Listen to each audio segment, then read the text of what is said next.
Don, thanks for having us down, mate. What are you doing with yourself these days? First of all, I'm a parent. I'm a doting dad. When I'm not being a parent, I'm down here at West Warwick Boxing Club, teaching a squad, trying to bring some young lads through. Not just teaching boxing, teaching about life. You know, when I see the lads in the gym, I don't just go, things about boxing. I say, how you doing at school? And loads of other things. There's a lot more to boxing than just, I want to make well-rounded human beings rather than just being able to punch a bag. And apart from that, I work at Jaguar Land Rover in Surrey, all down the road. Yeah, I mean, that's interesting what you say about the coaching side of things, because people say that there aren't any teachers left in boxing, which is probably harsh because we've all probably benefited from a coach who's taught us in some way, shape or form. But the life skills are something that really comes hand in hand with boxing, isn't it? Yeah, well, when I started boxing, I was a bit unruly. I was a bit of a naughty kid, I suppose, loads of energy. I didn't have much of an education, or not that I didn't have an education. I weren't very educated at school. I was behind a lot of my fellow pupils. But then boxing, it gave me a lot more, something to be dedicated and respect and morals and manners, and put me on a good path really to being a better human being. You've been retired 3 or 4 years. How's that been? You know what? It has been hard because I'd fought. If someone said you want to fight in that ring now, I'd get in that ring because I love boxing and it's been the biggest and best thing in my whole life. So it has been a bit of a struggle, but at the same time, I knew it was the right time for me to retire because I thought I'd probably pass my best by a few years. So I thought I'm only going to get hurt now by people who are not as good as myself as I was in my peak. So I thought there's not major money to be made at my weight. I've had a decent career, so I'll just get out now. I had a good job outside of boxing anyway, and I've got a nice family and all that. So I'm not getting used or punched in the face for no reason. I've done it enough. People talk about that retirement phase. Is it as hard as people say? Yeah, massive. Yeah, I've never really spoke to anyone about retirement and how much it's affected me. Well, it is, yeah. But when you know nothing else but boxing and you lose the limelight and being in front of cameras and all the admiration that comes with it, then the next thing is a normal person, but not that I'm not normal, just walking down the street. It's not the same. You used to be someone. Yes, I used to be, yeah. Is that what you feel? Is that how it feels? Is that what it feels like people see you as? Oh, you're the guy who used to be in the papers. You're the guy who used to be on TV. It depends who it is and how it comes across. Because some people say how long, some people don't even know. People ask me all the time this week at work, when you're boxing next to, I'm retired. And they said, no way. And I said, I'm 37, you don't go on forever. It's a young man's game. Then other people say, instead of saying the word retired, they say you quit boxing. And when I say people quit, it offends me. Because I didn't quit boxing. Do you know what I mean? I got out at the right time. I retired with all my faculties and in good health. And because it was what was best for me to do, for a personal decision. So, what is the hard part then? What's the hard part of retirement? The acceptance that it's over? Yeah, because like a lot of boxers, a lot of them carry on past their best, because you always think you've got one more fight in you. Then you can see people, they have a bad fight. Then you think, I didn't box good, that I've still got one more fight. And I think to myself now, if I'd done it all again, I could turn back the time and do anything. See, it's hard to, when we got to a certain level in boxing, you think you can always achieve that level. Do you know what I mean? Because it's realistic, because you was once there, you still think you could do it again. Yeah, it's hard walking away. Yeah. Did you realise that you'd need a backup plan? Because a lot of people go into boxing, particularly if they're decorated amateurs like you were, thinking, I'm going to get in the sport, get rich, get out, have a house, and that'll be it. No, I didn't have a backup plan. I never thought I'd have to have a job. Never have to have a job in my whole life. I've already made enough money from boxing, even though I weren't the most popular weight. I was just so sure of myself and had so much confidence in myself, my personality, my charisma, by getting people to watch me. Because at the end of the day, boxing is not just a sport. It's like show business really, and you've got to get people to watch you for more than just how talented you are in the ring. How did the boxing start? How did you what gym did you go to in the first place? My first gym was Erdington Amateur Boxing Club. It was a new gym where I lived in Erdington when I was 10 years old. I just finished a school football match, and the caretaker from my junior school, Paul Bond, he opened up a local gym. He's an ex-amateur boxer, and he said, Don, why don't you come along? Because he knew I was a bit of a roughneck kid type thing. And I went to the gym, and that was it really. There's no looking back, I suppose. Were you good from the start? Yeah, definitely, yeah. You know what? Not being big-headed or nothing. Some people can fight, some people can't. I was a rough little kid anyway, so when I get in the ring sparring with everyone that's bigger than me, I got like loads of balls and loads of heart, and I'd go at them and I'd never take a step back. Were you good at other sports? I was decent at football. I was captain for my Sunday team, Holly Lane. I scored quite a lot of goals. I played for Sutton Town under 17. I was top goal scorer again. In my school football team, I played with Stephen Moore, who used to play for Aston Villa first team, and was a brilliant team. We won. We didn't lose no game in 3 years. It was absolutely brilliant. I was okay at football. I knew there was better players, but I was deep. I could do any sport really. If you're a good sportsman, you can do most things. Even basketball, I'm up there. Not up there. The high jump and the long jump's my favourite. You're a Villa fan, right? Big Yes. Villa fan. Yeah, yeah, I am. I don't go around promoting my Villa fan because I've got a lot of Blues fans mates as well, and too many people take it too personal. I'm not going to fight for all these players who live in £1 million houses, kicking the ball around. They're going to fight for me, so I'm not going to fight for them. If people want to do that, that's each their own. It's not for me. Do you know what I mean? I'm a parent, and it's not my thing. Who is the best Villa player you've seen? I've seen. That's a tough question. When I was younger, Tony Daly was probably the first Villa player I liked. Good Then pacey growing winger. up, you had Dally Naxington, Dean Saunders. Yeah, then you had like Dwight York. Good start. Start of the Premier League stuff, wasn't it? Yeah, we've had some great players. Yeah. Did any of your relatives box? Not in my near family, no. The closest relation was my mum's brothers, my uncles. But I don't know if you know this. My great granddad, John Parker, he boxed in the 1925 Paris Olympics. God's honest truth. And he lost to an American. He got stopped. So not a lot of people know that. Because when you're younger, people always go, "Oh, your family used to box." You hear all the stories. And you think, "I'm talking a bit bullshit, really." But then it's actually in black and white. My great auntie still got like loads of like things. And in where's he from now? In Ireland. Jeez. I put myself on the spot, man. But anyway, where he's from in Ireland, there's like a plaque, like a commemorative plaque that like he represented. He's from Cork, and there's like a plaque that says his name representing Ireland in the Olympics. It's mad, yeah. So I didn't know. So what did your parents think about you starting boxing? I don't know. I suppose it kept me out of trouble and off the streets and all that. It's not like they pushed me into it or they didn't tell me to like not go all to go. My dad always said to me, if you want something in life done, you got to do it yourself. So for years, I used to walk miles to go to my local gym. Or I'd be catching buses when I change them. I'd be catching 2 buses to a gym. So at the end of the day, you get out of life what you put into it. You know, I was investing in myself, I suppose. You mentioned that you were unruly. Did you get into trouble? Yeah, of course. Like a lot of people say I had little man syndrome from a young age. I'm trying to grow out of it, but there you go. So yeah, of course. What was the most trouble you got into? I don't know. Like it depends when you talk about at school or after school. Do you know what I mean? In school, I've been suspended a few times for fighting. Then out of school, I've been arrested, but I've never been charged for different like fighting offences and stuff like that. But I don't know. Because you have such a high profile in boxing, going out in Birmingham where people know you're a boxer and being small, a lot of people do want to pop at you. Do you know what I mean? I'm definitely not a troublemaker, but I won't stand no shit. Do you know what I mean? I'd never walk away back down from anyone. I'm not that way inclined. Did you ever go down a wholly bad path, or were you always just, doing your boxing and then just was it more of a having fun than being a sinister sort of going back? I was like having fun. Boxing kept me on the straight and narrow, definitely. It's a cliche, but really it was. Do you know what I mean? Because a lot of my friends now, like a couple of my friends, they're doing 30 years in prison for murder. My friends I used to hang about with, grew up with, play football with. Then I got friends who are like footballers and they've like made loads of money. And then you got boxing friends who are millionaires and celebrities and all that. It's mad, isn't it? What fighters did you look up to as a kid? My idol is probably Sugar Ray Leonard. Definitely. For loads of things, his charisma, his personality. In the ring, he's good looking man, but he's a pit bull. Do you know what I mean? He could dance, he could stand there, he could do it all. More recently, because when I was younger, I was more into amateur boxing, I suppose. So I was a massive fan of Rigondo, then Lomachenko. Especially the smaller weights, I suppose. So a lot of talented fighters. And I'm still a big Lomachenko fan, even though we lost the other week. That was one of my questions, really. As a flyweight or super flyweight coming through, someone who's small, who's never going to be a Mike Tyson or a Muhammad Ali, do you actually look up to the smaller guys? If you look at Chocolatito now, you know what? He's brilliant. He's technically better than all the heavyweights put together.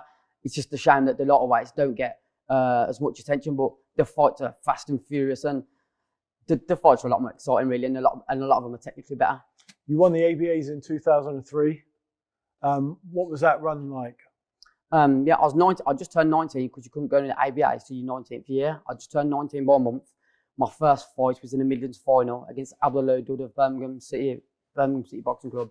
He was already got to an ABA final before, beating me. He's given me a couple of standing counts. My quarter final was up in Sheffield. I fought a local lad, a Sheffield lad. He come out with leopard print shorts on, come out switching about a minute for the round. He put his hand out, bang, knocked him out cold. He's out asleep before he hit the canvas. Then my next round in semi-finals, I boxed down in Crawley, and I boxed a kid called Stephen Brazil, a travelling lad. And funny story, the show is about, I was meant to fight at 7 o'clock, 8 o'clock. It got postponed by an hour or two because there's no paramedics there. So when the paramedics come eventually, we're going to ring. I knocked him out in about a minute. He's out cold for about half an hour. The paramedics that stretched him out the ring. Then he went to hospital overnight. And back in the day, boxing news, someone said he thought he could have died. And it was like that, really. He's out sparkled. And don't think I'm only 8 stone. I'm a flyweight, and he's out cold. And some people thought the worst, really. Then you fought Matthew Marsh in the final? Yeah, I fought Matthew Marsh in the final. Obviously, he's a big favourite. England International Commonwealth Games representative, ABA champion, and I was fighting in York Hall, Bethnal Green in the East End of London. He's Jim West Ham from the East End of London, so he's the local favourite, and he had all the things stacked in his favour. And I beat him. It was a close fight in the end, but I won fair enough. It depends what you liked. It was computer scoring. I think that suited me more than what it did him. So I think I picked my shots where he didn't as much. But yeah. But, tell me about Melbourne in 2006, the Commonwealth. It's an amazing experience. Just getting picked. Do you know what I mean? Representing England, I was so proud. Do you know what I mean? And just to get picked. Who was in your crop? Who did you go with? Me, James DeGale, Frankie Gavin, Stephen Smith, Jamie Cox, Darren Langley, Neil Perkins, Tony Jeffries. Just a class set of lads. Brilliant boxers, all of them. Great atmosphere, I'd imagine. Brilliant. Yeah, it's just amazing boxing on the other side of the world in Australia. You know, you grow up watching home and away knives, and you think, wow. Then you're actually on a plane there representing your country in one of the biggest sporting events on the planet. And it was good. The first 2 weeks, first 10 days in a holding camp was with all the Australian swimmers. A lot of the Australian swimmers were all Olympic gold medalists and that. Brilliant. So it was a bit in awe of them. Then we moved into the village. Then obviously been in the village by around loads of other celebrity athletes, really. But us boxers, we're absolutely daddies out there. We had 11 boxers, 9 medals, 5 gold. Out of every sport and every team, our England boxing team had the highest medal percentage out of every sport, every team. And all these people, celebrities, just among question of sport, and we were the governors there. So, wow. All those guys you mentioned by name, pretty much 201, they all still say that those days, the England amateur days, were the best of their life. The thing is, when you box from England, you box it for pride. And it's not a business. It's not. It's more than a hobby. It's your life.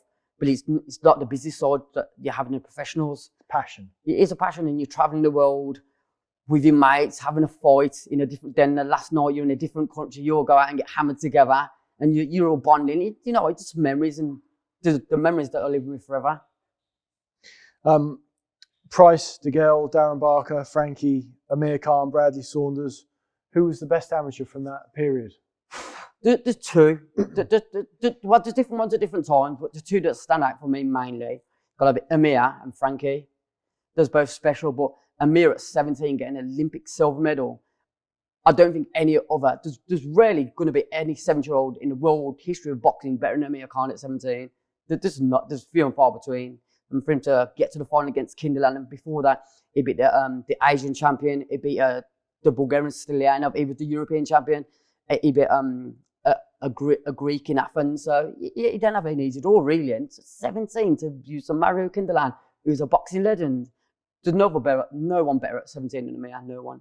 And what was Frankie like? Frankie, he's brilliant at 17, but he weren't as good as Amir at 17. Whether Frankie's peak's better than Amir's peak, who knows? There's both class acts, but there's both brilliant boxers, and they're both my friends and my cool guys. Your own amateur career, guys like Jerome Thomas, Raushi Warren, Vincenzo Picardi, Matthew Marsh, who we talked, Martin Gethin. You fought some top boys. You know what? I must have boxed between 10 and 20 Olympians and world medalists. I've boxed like you said, Jerome Thomas, Rachel won both world amateur champions. Like Martin Geffen, Matthew Marsh, both British titleists.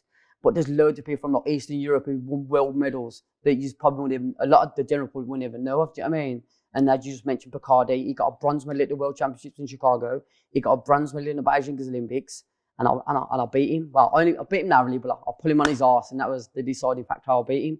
Then the day after, I fought Jerome Thomas, the French world champion in France. You shared a picture on social media this week. It was someone beating Carl Frampton, and it was you beat someone who beat Frampton. What was that? It was Ryan Lingberg. Him and Carl Frampton fought for their spot for Northern Ireland in the Commonwealth Games. So he beat Ryan beat Carl for his spot, and then I beat Ryan.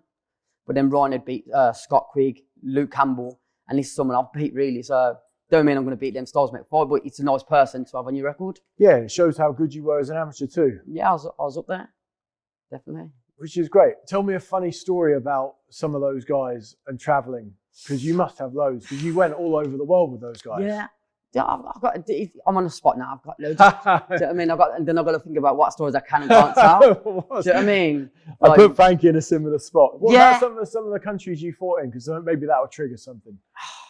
I could list off like a lot of the countries. Go on. List a few. Okay, when we went to Germany, I boxed in the Brandenburg Cup, and it was me, Tony Quigley, Nathan Bruff, Ryan Ashworth, and Tony Quigley never had a drink in his life. So we're in his pub and he's never had a drink in his life. And we're going, have a drink. He's gone to have one sip, we got chucked out straight away because like, we was underage, we was only like kids, weren't we? That was funny. Oh, this is a brilliant story. It was in Sardinia, junior England team. Me, Mark Grant and Kevin Mitchell, we leave the facility, like it's like a holiday resort we was on. And we left there to watch England v Argentina. It was in like a cup and everything. So we went there. It's when David Beckham scored the penalty and we won. And we're having a few beers and all that. Me, Kevin and Michael. We come outside and Kevin just spews everywhere. Couldn't even have a couple of pints. It's sick everywhere. That was funny. I got loads of stories, but that was funny. Do you know how many countries you fought in? Have you done the maths? I've been to 27 countries in my life. So most of them through boxes are probably about 15, 20 countries. And the first time I ever went abroad was boxing for England. So it's 18, yeah. Do you have a hardest amateur fight, one that stands out, where you sort of had to dig deep, or where you were just on a hide into nothing and it just was brutal? My first hardest ever fight was Matthew Edmonds, and he just beat Kevin Mitchell. Kevin Mitchell was undefeated in amateur boxing. Matthew Edmonds beat Kevin, give him a count, beat him convincingly. Then I fought Matthew Edmonds in the NIBC final. And it's the first time I was ever pushed back in my whole life. I was 16, 17. I'd never been pushed back in my whole life. And he was like a man compared to, I was mature, but he was even more mature than me, bigger, stronger. That stands out, man. Because then I fought him again the year after. And then I beat him, but close fight. It showed that I was improving. Then we boxed again, not long after. And that was in Wales in the Four Nations final. And he beat me, I think, because it's in Wales. So when I beat him in England, probably because I was in England. When he beat me in Wales, probably in Wales. Then we fought in Finland and I beat him by about 20 points. So it showed how much I'd improved and he'd stayed where he was, I suppose. But we're still good friends now, so. Who was the best you fought in the amateurs? I'd have to say on paper, Rachel Warren. You know, he's world amateur champion. He went to 3 Olympic Games. There's not much more you can do than that. Did you fight him once? I only fought him once. I fought him in Liverpool, England v America. He'd just come back from Athens. He's only 17. And coming up to that fight, I had a bit of an injury, carrying a niggle. But I'm the type of person, I want to test myself against the best. And I could have easily not boxed, and a lot of lesser people would not have boxed. But I got in there, and I weren't 100%, but, you know, I had to go and just, he's a star, you could tell, do you know what I mean? When he was that good, even on the off day, he was brilliant. So talk me through what happens then. You win the Commonwealth Games 2006, gold medal. You could cash in, or I'm guessing you could wait to Beijing 2008 and think, an Olympic gold medal is going to give me more currency. Well, the thing is, I'd already tried to go to the Olympics in Athens, and I went to 2 qualifiers. The first qualifier was the Europeans in Pula. All the English lads lost. Me, Darren Barker, Amir Khan, all of us lost, so no one qualified. Then Amir qualified at the second qualifier. My second qualifier for a Hungarian. This was in Poland, and he beat me, but I don't think he won. But fighting an Eastern European in Eastern Europe, it's hard to get a win. Then I beat him at the next tournament in Western Europe, in Sardinia. So you need a bit of the rub of the green sometimes. So I thought, I weren't sure about staying amateur any longer. I thought I'd already done more or less an Olympic cycle. Even though I didn't go to games, I'd still done the cycle. Then I got to go and let the Commonwealth Games. I thought I'm going to strike with it on. So I didn't want to wait another 2 years. But then when I look back now and I beat the Italian we spoke about earlier, who got a bronze medal, with a look at draw, I know I could have medalled. But then coming up behind me, you had Andrew Selby and Carl Yaffo. So I had good lads coming up right behind me. And I thought, I kind of found out I love with amateur boxing. So, you know what I mean? I thought, it's time for a new challenge, I suppose. So we chatted a bit off camera at the start. You sort of got the benefit of both England camps. Down in Crystal Palace, you experienced that. And then you saw things kicking off in Sheffield with the EIS. What was the difference between the two setups? Was it night and day? Well, at Crystal Palace, it was really an old school, not loads of posts, which is an old school gym where you go to the EIS. It's a brand new building. My box team was the first team there, and it's smart like a hospital ward, very clean and just bleach. It's just so pristine, fresh and just pristine. And it was not too nice, but obviously we all got on with the job at hand. I mean, and we all got down to work. But it was a bit of a difference from going to not a spitting soldiers gym, but there's a opposite end of the spectrum, I suppose. Were you more motivated by the old school stuff? No matter, I was 100% motivated regardless, because you've got to get yourself in the zone, don't you? When people talk about these amateur setups, people in boxing will know about the Audley Harrison money and what his legacy means. Are you someone that saw what a difference Audley made for the sport? Well, yeah, because obviously I was on national funding and obviously going to more countries and more tournaments. So it definitely did start from Audley. I suppose what I'm saying is, were you a beneficiary? And do you therefore look at Audley with that reverence where you think, well, Audley Audley got the ball rolling in Sydney as far as I'm concerned. And then it had a knock-on effect, like a snowball effect, and we all got more money, more funding. So therefore, we got the best facilities, better coaches, and everything just got better, really. Money buys and things, don't they? And look at the results we're getting now. And it's like a snowball effect, and it's all thanks to Audley, really. Starting off, then Khan, then the other lads, yeah.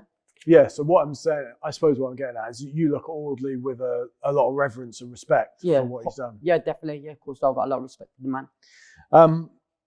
After winning the Commonwealth title, you said at the time you already had your eyes on the pros, and you actually said at the time, "I think I'd win the British title now." It's true. I did have one eye on the pros because I had more of a pro style. I weren't, counter-punching, southpaw, running away from people, computer scoring. Even though I excelled at it, I was not that type of fighter. It's funny because at the Commonwealth Games, I was the smallest boxer. I wasn't even the lightest weight, but I was the smallest boxer at the whole Games. And amateur boxing, computer scoring, it's normally people tall, long arms, rangy, use the ring, where I was not. I was an aggressive counter puncher. I'd put pressure on my feet, but then wait for the attack and then counter them. So to be small with short arms, to outbox people with tall, long arms and run around the ring, I think I've done all right. So I'm right in thinking, though, that after turning pro, you instantly found a difference in the sense that you were no longer surrounded by teammates, and it was quite a solitary pursuit for you going from amateur to pro. It was quite a stark realization for you about how things had changed, wasn't it? Well, on the amateur squad, you had world-class coaches and world-class lads and the world-class facilities. I turned pro with Tommy and Paddy Lynch, a gym not too far from here, and the good facilities and all that. But I'm not going to speak ill of anyone, but there was never in the gym. So I was basically training myself. So I felt I love with boxing. Do you know what I mean? They'd pop in the gym now and again. There's another coach there, Don Aggerson, great bloke. Bullies on the bag next to me, punching the bag. No pad work, nothing. They'd bring sparring partners in for me now and again. I'd batter them. And then I was training by myself all the time, apart from when Wayne Alcock was there. Wayne was fighting. He had to camp for the Arthur Abraham's fight. So I was training alongside Wayne, so that was good. But when Wayne weren't there, he didn't have a fight. I was on my own. So coming from boxing with a team, with world-class coaches, to training myself with no one. It's not like I hated boxing. I felt a love for it. And it showed in my performances, like just fighting these journeymen. I wasn't really motivated some of the time, really. It was hard fighting world-class amateurs than people who want to run away, hold. It was just hard for me to adapt because of the circumstances. Nothing to do with me, because that's pro style anyway. And I was knocking people out in the amateurs with bigger gloves on and head guards. So it should have been easier for me in the pros. But just because I was so unhappy at that time, it just didn't work out for me. That's really early to fall out of love with something that you were just starting the journey on. Do you know what? It's mad, yeah. My first fight, I boxed up with Bolton on an Amir Khan belt. I boxed with flu in between my rounds. I told my coach to stop putting water on me. So I was shivering between the round. And my first pro win, you think I'd be happy. I got out the ring, I got in the car, went straight home. I had a hotel booked in Manchester. Going to go out and party with my friends. I went straight home. I was so ill. So I started professional boxing on the wrong foot, really. And that's how it continued. Though I don't know what I think. But it was, I don't know, it just started off wrong and never got to where it should have. What was the goal turning pro? Win the world title, 1,000,000%. If not, I wouldn't even turn pro, I don't think. Being up with the British title, Commonwealth title, I'd never thought I'd win that. And world title or nothing. I was a world-class amateur and I was suited to the pros because I was knocking people out and I had a good come forward style, head movement that was classy.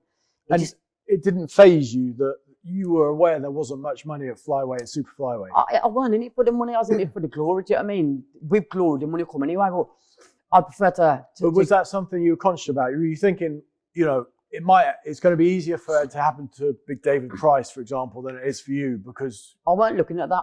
Like I said, it was nothing to do with the money. Do you know what? Or the business side of it.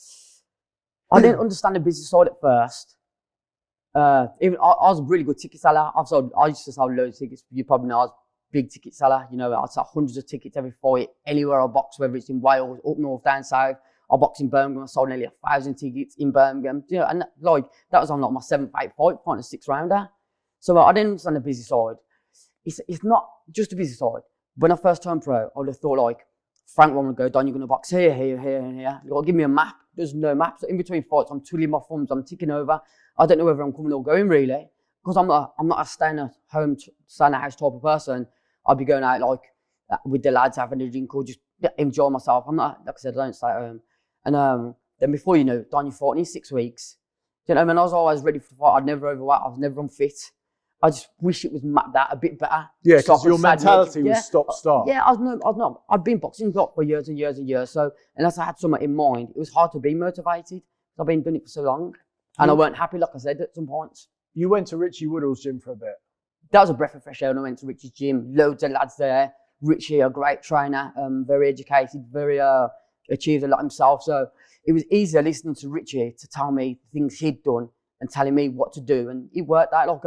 When I was with Richie, I won a Commonwealth Superflyweight at the time. Only my 9th fight. Do you know what I mean? Doing 12 rounds. I went from 6 rounds to 12 rounds. Was that daunting? No, not at all. No. So you went into a 12-round fight, having only done 6 rounds before, and you were fine with it? I would have done 12 rounds in my first fight if I got the opportunity. I'm so full of confidence. Do you know what I mean? I'm in myself, and yeah. But obviously, I was full of confidence, but I didn't do too bad in the end, did I? So. You mentioned the tickets. How did that come about? How did you build it? Josh Warrington's broken it down for me in the past, how he sort of built up his ticket selling. How much of a burden is that for a young fighter? How hard is it? How much time do you need to put into it? And how do you shift the tickets? It's time consuming because sometimes you're making weight, you're training twice a day and sometimes I'd have my friends, I'd say, there's 10, 20, 30 tickets, sell them for me. And people did that. I've had loads of my friends, but then sometimes I'm driving 5 parts of Birmingham and I'm trying to train in between. So that was hard. Selling tickets was easy for me. It weren't hard. I've had a brilliant fan base in Birmingham. And I'm indebted to them forever. Do you know what I mean? All my friends, family come to my fights and paid for tickets out there, well hard-earned money. I had brilliant fans. Yeah. So describe a day then. If you had some ticket drop-offs and you were training, yeah, were you working as well? No. Not until the latter part of the tail end of my career. So describe a day where you drop off some tickets and train. I'll probably get up in the morning. 8, 9 o'clock. I used to get up at 6, 7 o'clock on England squads, but not working. I could stay in bed a bit later.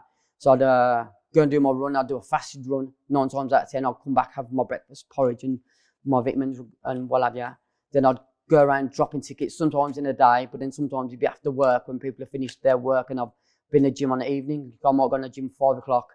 Then I'd be knackered after the gym. Then after I go to 5 different parts of Birmingham, maybe drive 20, 30, 40 miles around Birmingham, dropping tickets. Sometimes for 1 ticket, 2 tickets. But these people who are coming to support me, how am I going to say no to people who support me? They weren't supporters, they're my friends.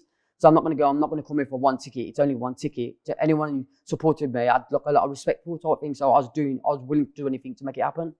But also there's times where people, even if it's not something they choose to do have to let you down at some point. So they might have ordered 10, but they can only take 4. Yeah. Or they might have said, "Oh, I'll be in for 2 tickets," and then you go to take them around and there's no one there. I suppose you've had all that sort of stuff. Of course, I've had that, but like I said, I was a good ticket seller, so the ones that didn't, obviously, sometimes my time was wasted. It didn't really matter in the end, type thing. It's sometimes frustrating when you're making weight, you're a bit pissed off, but overall, I was always selling loads of tickets anyway, so a few weren't going to bother me really. I had great support. Were you having cups of tea with all these people? Were you going and having a couple with everyone? Sometimes you'd be like knocking the door, like, nice to see you, how you doing, general chit chat. Do you know what I mean? Because you should be polite. They're coming to watch you. So, general chit chat, how you going? How's your family? I'm making weight. I can't have a cup of tea. I can't have a cake. But you do it after that thing because people are really nice at now. Do you know what I mean? Yeah. You beat Isaac Quay, Isaac Owusu, Asma Wilson. And really around here, do you think you should have been looking for a marquee fight during that point in your career? Well, like I said, I still, them fights, I only had like 10, 12, 13, 14 pro fights. So, but you were a decorated amateur. I sort of had this chat with Frankie recently. You're a decorated amateur, so it's not like you've been fighting nobodies all this time. So you've already been at that level. So, that's the argument, that's the counter argument, obviously. Well, the next fight was against Lee Haskins, who went on and won a world title and won the European title. The mad thing is, about 5 years ago from now, I made flyweight, which is 8 stone. And then 10 years ago, I was doing super flyweight. When I look back now, hindsight, wouldn't think, obviously, I've done the wrong weight. When I first turned pro, I should have been flyweight, but I got offered to fight for the Commonwealth super flyweight title, so I went for it. But I should have done flyweight, really. I was too small. But I didn't really know because all the sparring people I sparred much bigger than me. I was just a batter on. So I never thought, I need to move down. Then when I got in the ring with like Haskins, and it was a match to me, really. So when you fought Haskins, one thing I noticed just doing the research is I think you'd fought about 4 times in 8 months, but then you didn't fight for 8 months, and then you fought Lee Haskins. Not ideal prep. Like I said, it's not down to me. Is it like most boxers, as they'd probably tell you, did fight every week? It's been didn't help preparation. And then I was ticking over for a long time. Then I was in my camp for a long time. And there's a lot of needle between me and Lee. And I think I just overtrained. It's mad, because I overtrained. When I got in the ring, I had nothing left in me. I was flat. But it's mad that I had to take off my pants to make 8 stone free, where 5 years later I can get on scales 8 stone. I just made the weight wrong. I think because I didn't have enough education with like nutrition and things like that, like macronutrients. And there's loads of things that I did not know at that time that I know now. So was it personal between you and Lee? No, do you know, it was never personal. I don't think it was each of us cup of tea, the way we probably portrayed ourselves, but that's how you portray yourself in front of a camera. Maybe after you just had a fight and, do you know what I mean? It's like, you think you're the man as such. But I've got no problem with Lee whatsoever. We wish each other well on our birthdays, and when his son was fighting, I wished him the best. I respect Lee and all the best to him, a lot of it was to sell tickets as well. I don't think it's personal between any of us really, but it's part and parcel of boxing, I suppose. After that fight, you said, I just stayed in my bed depressed. It was one of the worst things that's ever happened to me. It was like a family member had died or something. That's how bad it was. Do you know what? At the time, I didn't know what depression or nothing was. Do you know what I mean? But that's one of the worst things I've ever had to deal with in my whole life when I lost to Lee. Losing to Lee, in front of the Sky cameras, in front of tens of thousands of people watching at home, and all the needle and arguments coming up to it. I look like an idiot, really, how I lost.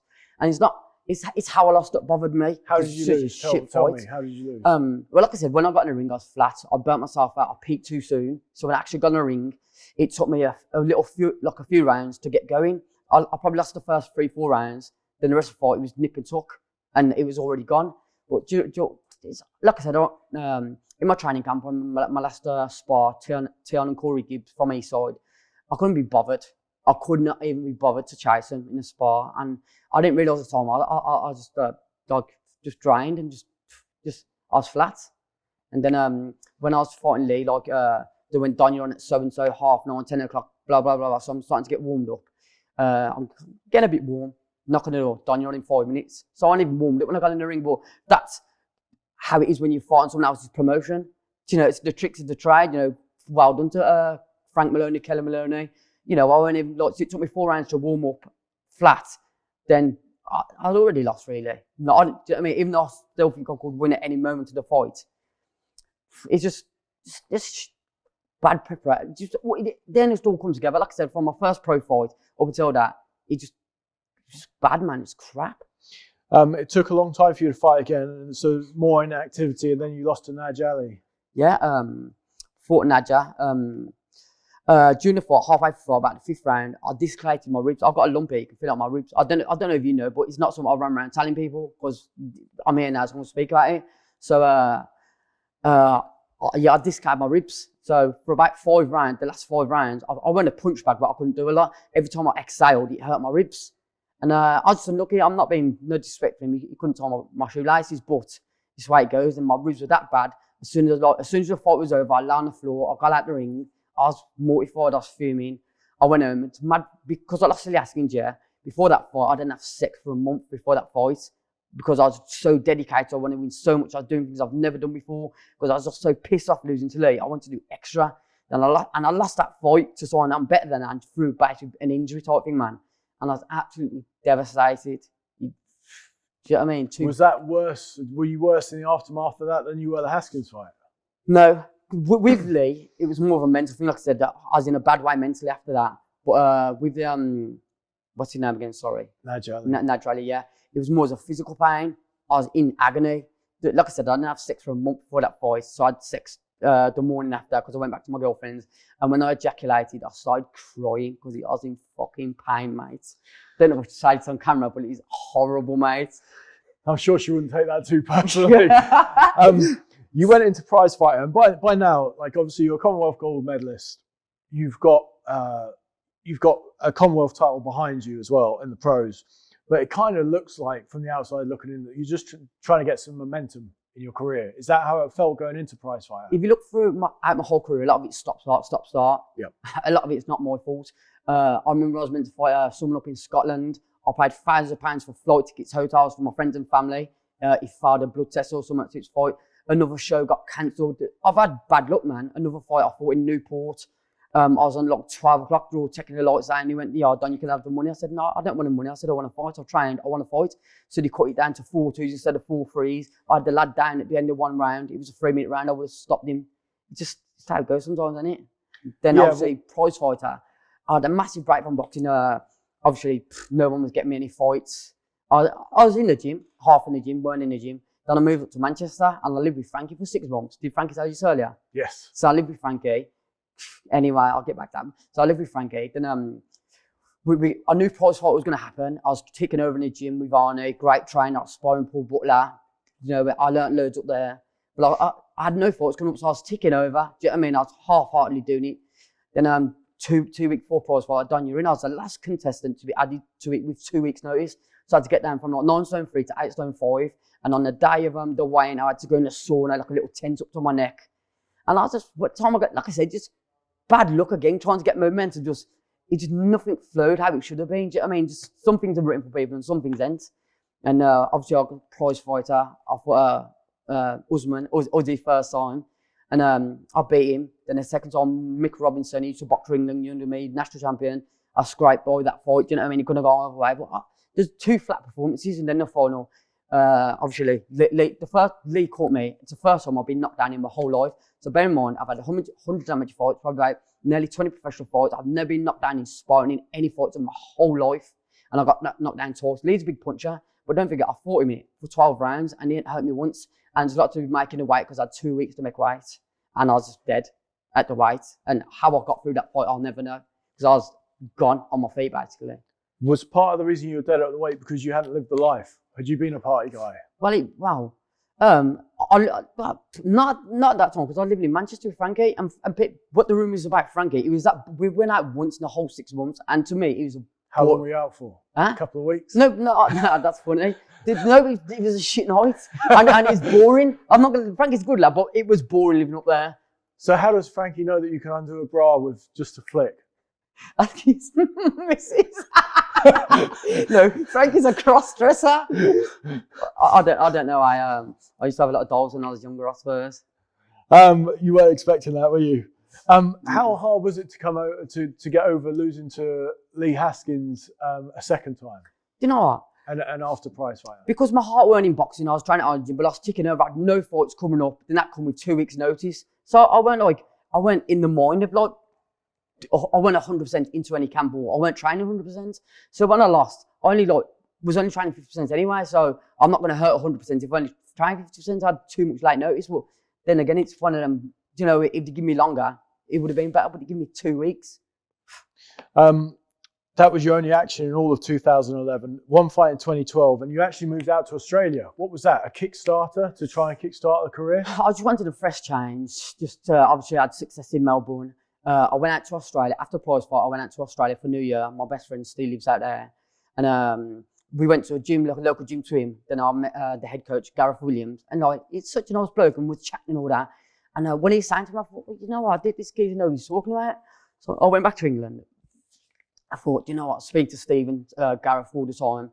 I thought, you know what, I'm just going to go. I'm going to go out there and give it a go. And I was out there. I had one fight. I stopped the Tigers. The Tigers fought Jerry Pedersola 1 or 2 fights before me. So he's mixing with someone who's a multi-weight world champion. No, he's a journeyman, but still he's fighting people better than me and more experienced than me. So, and I stopped him easily.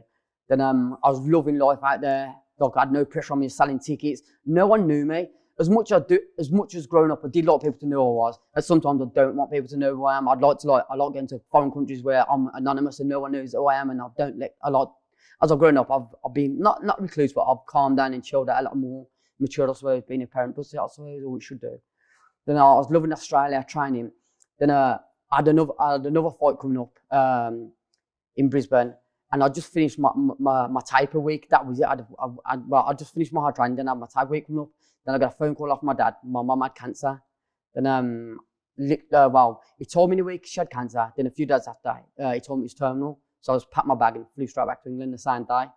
Yeah, and that was heartbreaking because I moved out to Australia to live the Australian dream. I had a brilliant team around me. And I thought everything was going to go right for me. You know, I had Bradley Hall, I boxed at the Commonwealth Games. He was there, my sparring partner. Now we're good friends for life. And I think all the stars started to align for me. I was enjoying my training, no pressure of tickets. People leave me alone. Like, you won't get phone calls done. You want to do this done. You want to do that.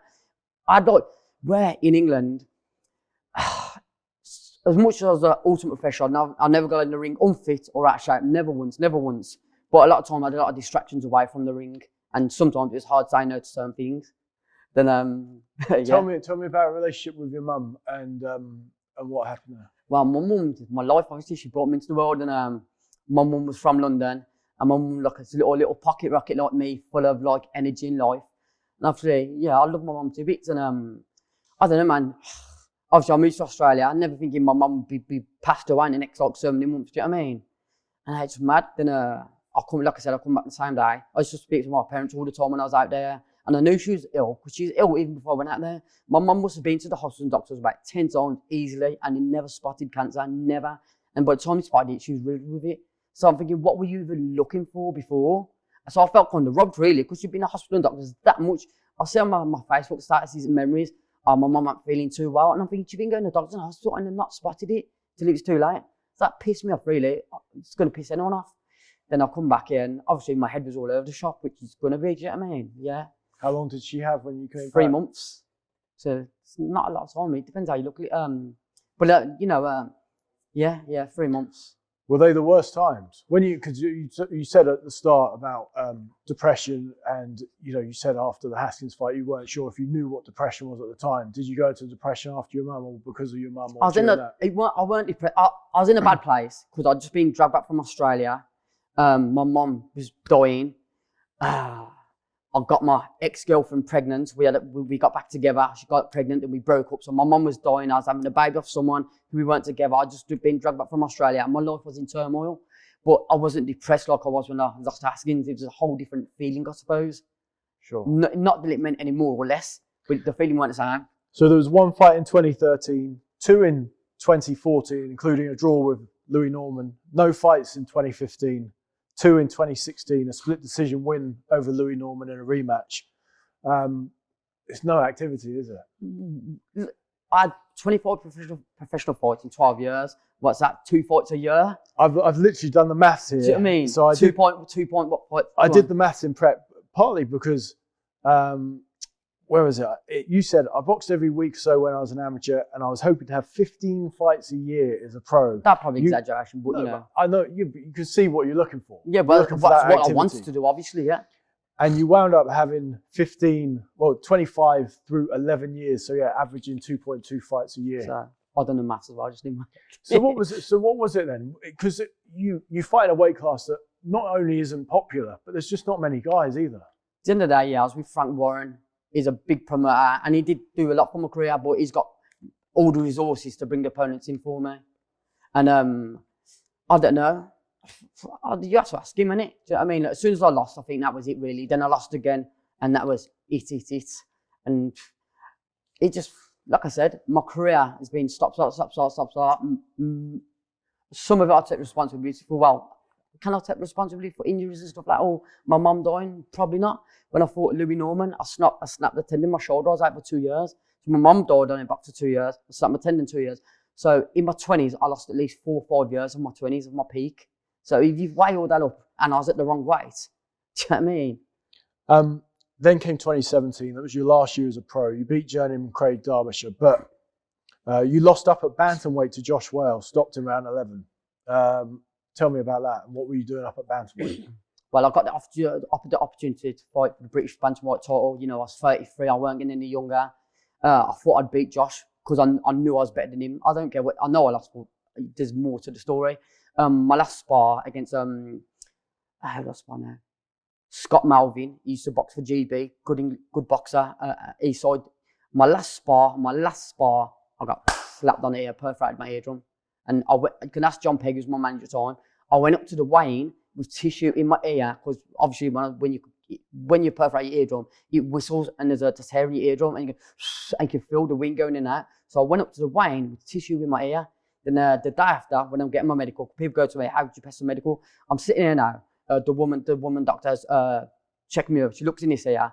Then as bad as she looks in this ear, banging the door. It's Huey Fury and his mob knocking the door down, basically. So she looked up to my ear, but then put it in my ear. And if she looked at me, I wouldn't have boxed. But I'm not a type of person to not fight. Do you know what I mean? I'm not going to pull out of a fight. I don't care. That's the culture. Yeah, I'm never going to pull out. But it would never beat me in another day. Even at the age 33, past my peak, it was all to box for in the 11th round. It never beat me, mate. I don't care about the weight. That don't mean nothing. If my ear weren't perforated, it never would have beat me. 1,000,000%, not at all. So I watched an old IFL video that you did with James Helder in the aftermath of that fight. And at the start of that, it says you recorded something with IFL that night and it never made the air. That obviously got me thinking, what was there? What couldn't they show? You know, I was probably an emotional wreck. It's a build of a lot of things. During that camp, I'd just come out of a 4-year relationship. And at the time, my head was all over the place. I trained hard. When I was in the gym, most of the time I got my head together. And I'd train my bollocks off like I did for every fight. I'd done my runs. Everything, weight was nice. Do you remember giving that interview? The one that I'm referring to? Yeah, I know exactly what you're talking about. Vaguely. I can't remember anything I said, but I know in my head what I would have said, because I know what had been bothering me for so many months before. And that night, it just all came out after that fight. And you know what? I was more bothered about my personal life that night than my fight. My personal life at that time hurt more than losing a fight, you know? And that's how switched on I was for that fight, really. Do you know what I mean? I trained hard, but don't know, some of the times my head was somewhere else, sometimes in the gym. James caught up with you later that week, I think, when you steadied the ship emotionally. Yeah. And you said, I think, you said you wanted left in boxing was maybe just a farewell fight. And that's pretty much what happened. You boxed down with Al Fadi, and that was it. You said you want a bit of a homecoming of sorts to say goodbye to everyone, say thanks for the memories, and that was it. And that was what happened, isn't it? Yeah. It's how I wanted it to end. Well, not how I wanted it to end years ago, but at that time, it's how I wanted it to end. And it was a nice night. My daughter Nancy come to watch my fight. The first time she'd ever seen me box. She got in the ring with me afterwards. So that's right. She was 4 at the time. Yeah. So she vaguely remembers, but because she sees it now, I've still got it recorded. Event. She sees it getting a ring, and my dad getting a ring, and my friends and family there. It was quite an emotional time, really. You know, but like, you know, I want to say thank you to everyone who supported me over the years and get everyone together one last time. Because most of my friends and most of my adult friends, they've all got kids, mortgages, doing this and that. No one sees each other anymore. So when I used to fight, I used to bring everyone together and everyone not see people for years and all get on and have a great night.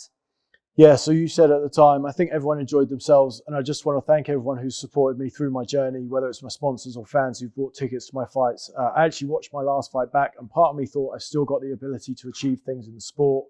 I'm certainly not a shot fighter, but the rewards aren't there for me now. The motivation is not there with the big shows, without the big shows and titles. Putting in all the training that you have for just one night, it's hard. Yeah, it's true. You know what, the lad I fought at the time, at the end, he told me not to quit. So he obviously seen something in me to carry on. You know what I mean? He didn't land a glove on me, so my feet were still there and my timing, my awareness. But at what point did you accept that you weren't going to be a world champion?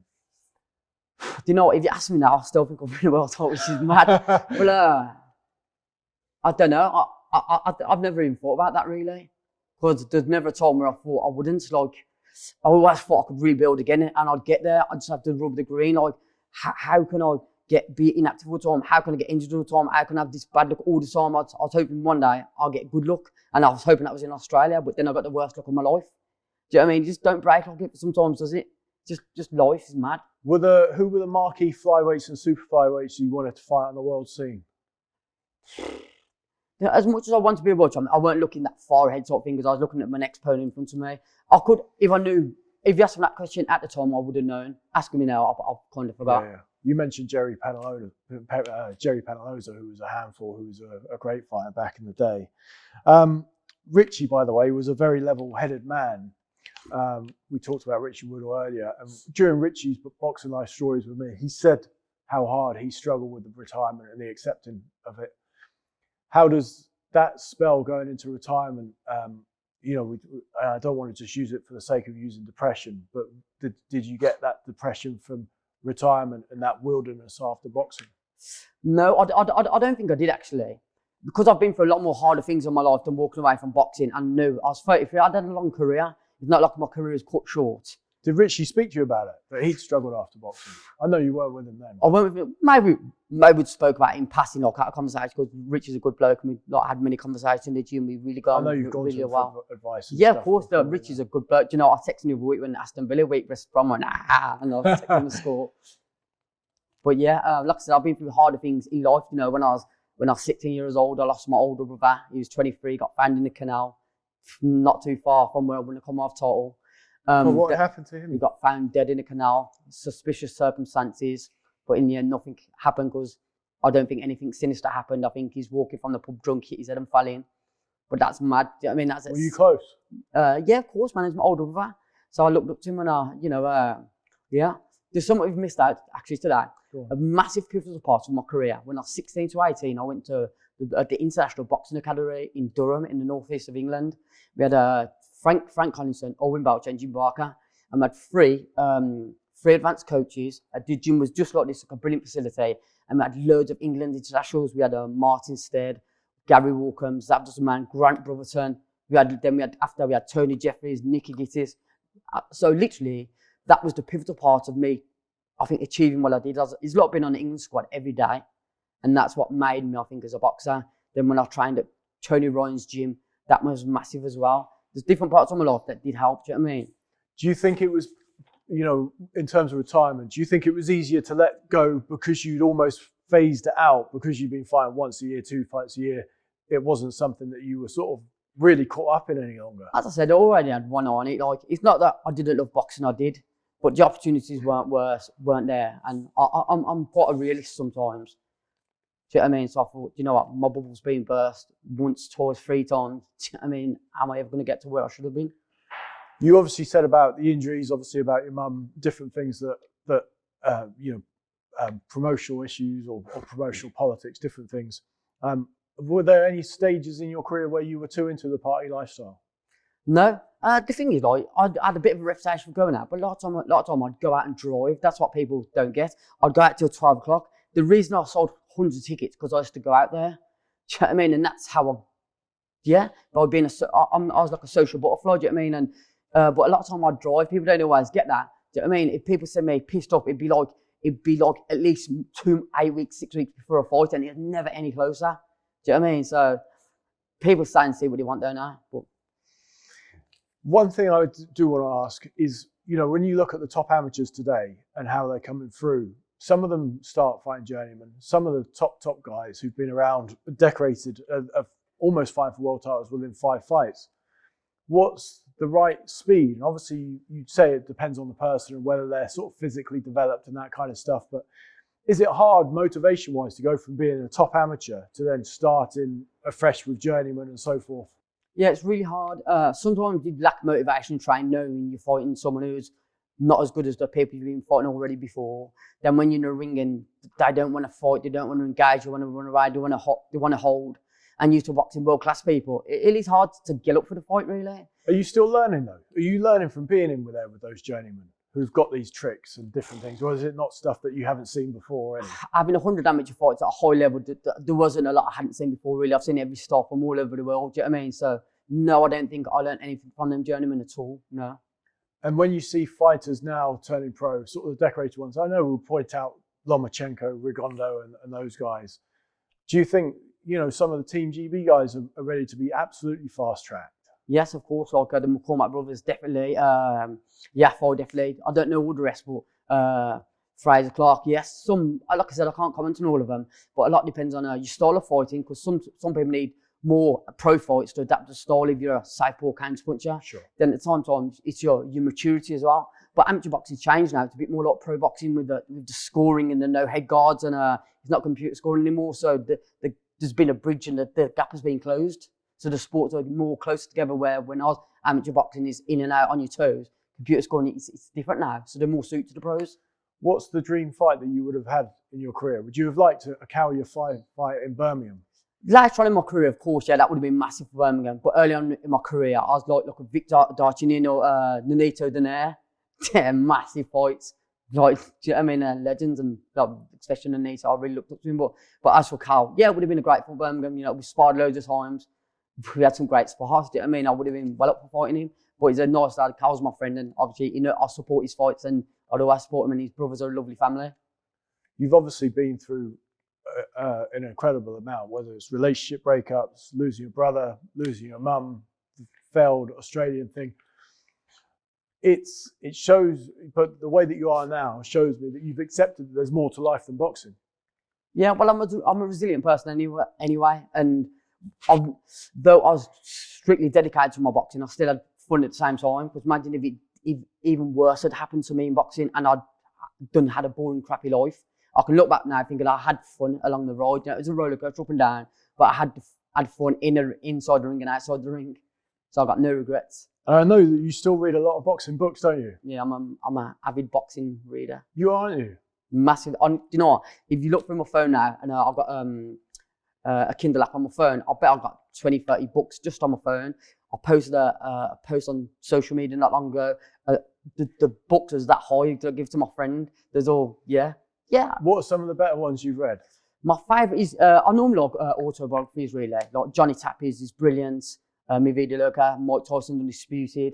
Then when I read people, like books of people I know, like Dazzling Darren Barker, I know him. I know Anthony Crolla.